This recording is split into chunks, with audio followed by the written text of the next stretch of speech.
Good morning. Can I help you? Yes, I've just been accepted on a course at the university, and I'd like to try and arrange accommodation in the hall of residence. Yes, certainly. Please sit down. What I'll do is fill in a form with you to find out a little more about your preferences and so forth. Thank you. So, first of all, can I take your name? It's Anu Bhatt. Could you spell your name, please? Yes, Anubhatt. Thanks. And could I ask your date of birth? The 31st of March, 1972. Thank you. And where are you from? India. Oh, right. And, what will you be studying? I'm doing a course in nursing. Right, thank you. And how long would you want to stay in hall, do you think? Well, it'll take 3 years, but I'd only like to stay in hall for 2. I'd like to think about living outside for the 3rd year. Fine. And what did you have in mind for catering? Do you want to cook for yourself, or have all your meals provided? That's full board. Is there something in between? Yes, you can just have evening meal provided, which is half board. That's what I'd prefer. Yes, a lot of students opt for that. Now, with that in mind, do you have any special diet, anything we should know about? Yes, I don't take red meat. No red meat. Now, thinking about the room itself, we have a number of options. You can have a single study bedroom, or you can have a shared one. These are both what we call simple rooms. The other alternative is to opt for a single bedsit, which actually has more space and better facilities. There's about £20 a week difference between them. Well, actually my grant is quite generous, and I think the bedsit sounds the best option. Lovely. I'll put you down for that, and we'll see what availability is like. Now, can I ask some other personal details which we like to have on record? Yes, of course. I wonder if you could let us know what your interests are. This might help us get a closer match for placing you in a particular hall. Well, I love the theatre. Right. And I enjoy sports, particularly badminton. Ah, that's worth knowing. Now, what we finish with on the form is really a list from you of what your priorities are in choosing a hall, and we'll do our best to take these into account. Well, the first thing is I'd prefer a hall where there are other mature students, if possible. Yes, we do have halls which tend to cater for slightly older students. And I'd prefer to be out of town. That's actually very good for you, because we tend to have more vacancies in out-of-town halls. Lucky. Yes.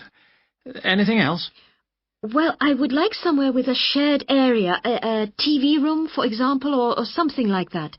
It's a good way to socialise. It certainly is. That's it. Now, we just need a contact telephone number for you. Oh, sure, I'll just find it. It's 667549. Great. So we'll be in contact with you as soon as possible. Hello, I'm delighted to welcome you to our Wildlife Club, and very pleased that you're interested in the countryside and the plants and creatures of this area. I think you'll be surprised at the variety we have here, even though we're not far from London. I'll start by telling you about some of the parks and open spaces nearby. One very pleasant place is Halland Common. This has been public land for hundreds of years, and what you'll find interesting is that the River Ouse, which flows into the sea 80 kilometres away, has its source in the common. There's an information board about the plants and animals you can see here, and, by the way, the common is accessible 24 hours a day. Then there's Holt Island, which is noted for its great range of trees. In the past, willows were grown here commercially for basket making, and this ancient craft has recently been reintroduced. The island is only open to the public from Friday to Sunday because it's quite small, and if there were people around every day, much of the wildlife would keep away. From there, it's just a short walk across the bridge to Longfield Country Park. Longfield has a modern replica of a farm from over 2,000 years ago. Children's activities are often arranged there, like bread making and face painting.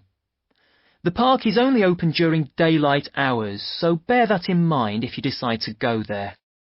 Longfield Park has a programme of activities throughout the year, and to give you a sample, this is what's happening in the next few days. On Monday, you can learn about herbs and how they've been used over the centuries. You'll start with a tour of our herb garden, practice the technique of using them as colour dyes for cloth, and listen to an illustrated talk about their use in cooking and medicine. Then on Wednesday, you can join local experts to discover the variety of insects and birds that appear in the evening. We keep to a small number of people in the group, so if you want to go, you'll need to phone the park ranger a few days ahead. There's a small charge which you should pay when you turn up. I'm sure you're all keen to help with the practical task of looking after the park, so on Saturday you can join a working party. You'll have a choice of all sorts of activities, from planting hedges to picking up litter, so you'll be able to change from one to another when you feel like it. The rangers will be hard at work all day, but do come and join in, even for just a short while. One thing, though, is to make sure you're wearing something that you don't mind getting dirty or torn. And finally, I'd like to tell you about our new wildlife area, Hinchingbrook Park, which will be opened to the public next month. This slide doesn't really indicate how big it is, but anyway, you can see the 2 gates into the park and the main paths. As you can see, there's a lake in the northwest of the park, with a bird hide to the west of it at the end of a path, so it'll be a nice, quiet place for watching the birds on the lake. Fairly close to where refreshments are available, there's a dog walking area in the southern part of the park, leading off from the path. And if you just want to sit and relax, you can go to the flower garden. That's the circular area on the map, surrounded by paths. And finally, there's a wooded area in the western section of the park, between 2 paths. OK, that's enough from me, so let's get on and...